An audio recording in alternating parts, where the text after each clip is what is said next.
Tell me the parallels that you see in the Bangladesh street protests, in the Bangladesh, in the Sri Lanka street protests which happened, and now in the Nepal one which has happened. आपने कहा कि India में भी ये 2 points हैं जहाँ पे हो सकती हैं. अब if you see Sri Lanka, Bangladesh, were they successful? Yes, Sri Lanka definitely was successful. They wanted to bring a regime change. उसके बाद वो पूरी की पूरी श्रीलंकन इकोनॉमी को नियोलिबरल पैराडाइम पे ले जाना चाहते थे. उसका सबसे बड़ा रीज़न ये भी था कि Sri Lanka is located in the heart of Indian ocean. वो आज की डेट में एक स्ट्रेटेजिक बैकयार्ड है जहाँ पे पूरा पावर प्ले होगा फ्यूचर में. तो अमेरिका ऑलवेज वांटेड कि मुझे मालदीव्स में अगर चाइना है तो उसका काउंटर श्रीलंका में चाहिए. श्रीलंका में अमेरिका की प्रेजेंस होने से श्रीलंका के अंदर रहकर America can also destabilise our South India.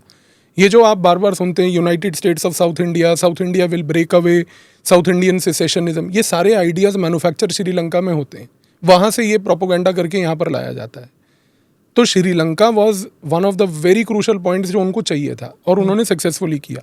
Bangladesh उन्होंने इसलिए किया बिकॉज बांग्लादेश से they wanted to teach a lesson to India कि देखो आपने हमें पहले अपनी टेरिटरी का प्रयोग करने से मना किया तो हम आपके नेबरिंग में जाएंगे और वहाँ पर ये करके दिखाएंगे आपको.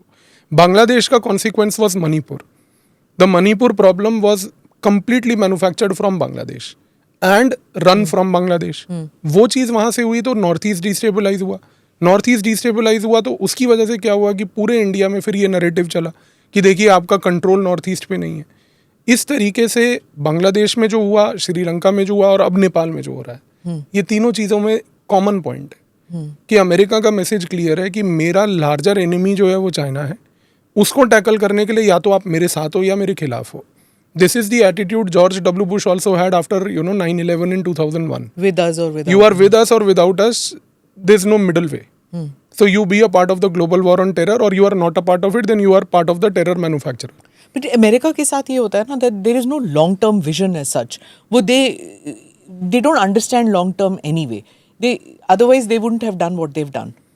अमेरिका के साथ सबसे बड़ी प्रॉब्लम ये है कि instead of a long term vision I believe कि they don't have any value in a relationship. Long term vision उनको है, लाइक लॉन्ग टर्म में they know that their sole competitor is China का supporter is Russia. But question is कि उसको वो तो अभी रियलाइजेशन आया ना. अभी रियलाइजेशन आया, like maybe a decade back. Yeah that's it, right. But the problem is उनको इससे पहले जो चाइना उनके यहाँ there's a whole pattern what they did with their Confucius Institutes. Yes. And everything. They completely have their tentacles deep inside America. And that is what they fear with India today. Because देखिए India के साथ problem ये है कि India has time and again communicated to America that हमारा एक great power ambition है. हमने ये चीज़ उनको बोल रखी है, हम आपको मिडल पावर बन के नहीं बैठेंगे. We are not going to become another Britain and another France who will accept कि आप हमारे ऊपर बैठोगे और सोवरेनिटी आपकी चलेगी, हम चाहे इंटरनली सोवरेन है. वो चीज़ हमने मना कर रखी है. सो अमेरिका का सबसे बड़ा फियर ये है कि अगर मैं इंडिया के साथ एंगेज करता हूँ, इंडिया की इकोनॉमी को ग्रो करने में मदद करता हूँ, I did the same thing with China. और चाइना आज की डेट में मुझसे कम्पीट कर रहा है. तो अमेरिका को वो ट्रस्ट नहीं है इंडिया पे, सबसे बड़ी बात. इस रीजन से अमेरिका वो ट्रस्ट डेफिसिट के स्लिपरी स्लोप पे बार बार गिरता रहता है. पर ये बहुत कॉम्प्लेक्स जियोपॉलिटिक्स है. क्या नेपाल के यूथ इसको समझते हैं?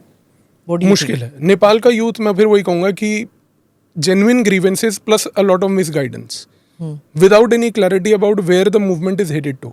अमेरिका की पूरी इंटरेस्ट ये है कि रेजिम डिग्रेड हो और चेंज हो जाए. इंडिया यहाँ पर अभी ये देख रहा है कि ऑल्टरनेट रेजिम में मैं किसको सपोर्ट करूँ. नमस्ते, जय Hind. You're watching ANI podcast with Smita Prakash.